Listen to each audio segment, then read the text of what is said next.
Tagar Institut, Jurnalisme dan Riset.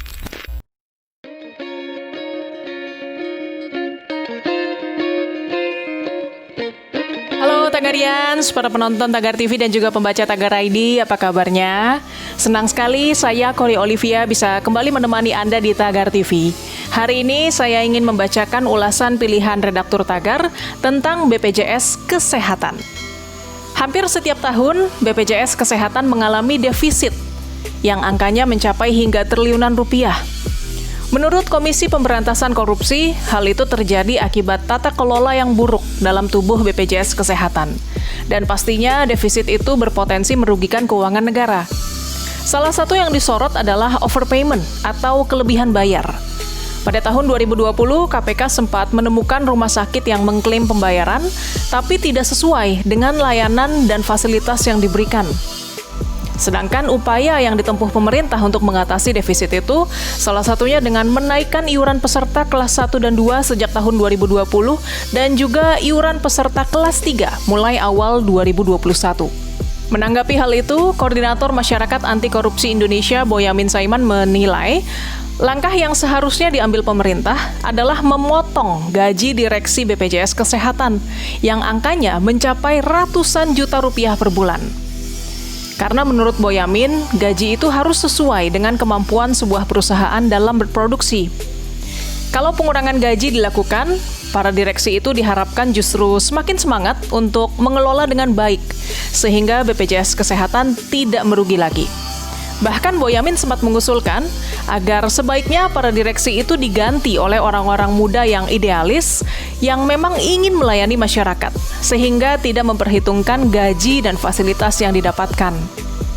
Sedangkan mengenai kenaikan iuran peserta BPJS Kesehatan, menurut Boyamin, langkah itu tidak akan bisa menolong defisit yang terjadi kalau tata kelola dalam tubuh BPJS Kesehatan masih tetap buruk. Boyamin juga menegaskan bahwa BPJS Kesehatan perlu diaudit dan dipastikan ada atau tidaknya korupsi, mengingat dana yang dikelola terbilang besar dan pastinya potensi penyimpangan juga besar. Karena kalau semua prosesnya benar, maka seharusnya tidak defisit. Sementara mengenai overpayment, Boyamin menilai itu adalah masalah klasik dan pelakunya adalah oknum. Tapi dia tetap meminta agar KPK dan pihak berwenang bisa menyelidiki secara mendalam. Sebenarnya KPK juga sudah pernah mengatakan, daripada menaikkan iuran BPJS Kesehatan, lebih baik menjalankan sejumlah rekomendasi yang sudah dibuat KPK. Beberapa di antaranya adalah Kementerian Kesehatan mempercepat penyusunan pedoman nasional praktek kedokteran, opsi pembatasan manfaat untuk penyakit katastropik, dan mengakselerasi coordination of benefit dengan asuransi kesehatan swasta. Selain itu, KPK juga meminta agar Kemenkes mengimplementasikan co-payment 10% sesuai Permenkes tahun 2018 nomor 51, serta mengevaluasi penetapan kelas rumah sakit, dan juga menindaklanjuti verifikasi klaim untuk mengatasi fraud di lapangan. Kalau kita bicara tentang sejarah jaminan kesehatan di Indonesia, ternyata jaminan pemeliharaan kesehatan di Indonesia sudah ada sejak zaman kolonial Belanda. Setelah merdeka, hal itu dimulai lagi pada 1949 dengan sasaran jaminan kesehatannya baru pegawai negeri sipil dan keluarganya saja. Menteri Kesehatan saat itu, Profesor G.A. Siwabesi berharap peruntukan jaminan kesehatan bisa diterapkan lebih luas lagi, tidak hanya PNS. Pada tahun 1968, pemerintah pun membentuk Badan Penyelenggara Dana Pemeliharaan Kesehatan atau BPDPK yang mengatur pemeliharaan kesehatan bagi pegawai negara dan penerima pensiun beserta keluarganya. Selang beberapa tahun kemudian, status BPDPK berubah dari sebuah badan di lingkungan Departemen Kesehatan menjadi BUMN, yaitu Perum Husada Bakti atau PHB, yang melayani jaminan kesehatan bagi PNS, pensiunan PNS, veteran, perintis kemerdekaan, dan anggota keluarganya.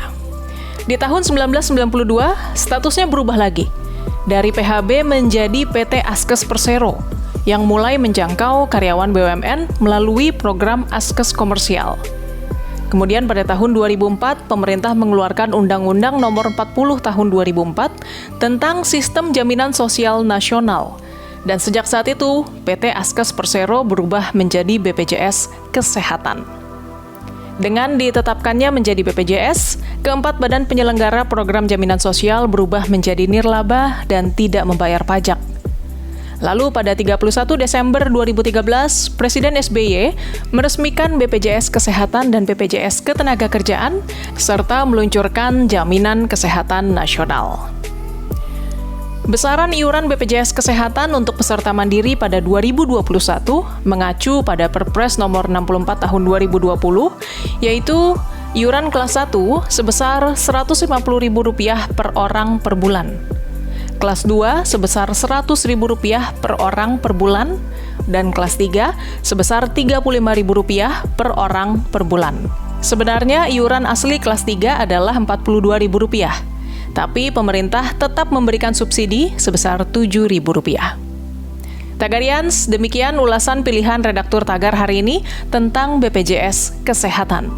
Subscribe YouTube channel Tagar TV dan klik loncengnya juga untuk mengikuti video menarik membahas topik terhangat hanya untuk Anda. Dan tetap lakukan 3M, memakai masker, menjaga jarak, dan mencuci tangan. Saya Kori Olivia, Tagar TV.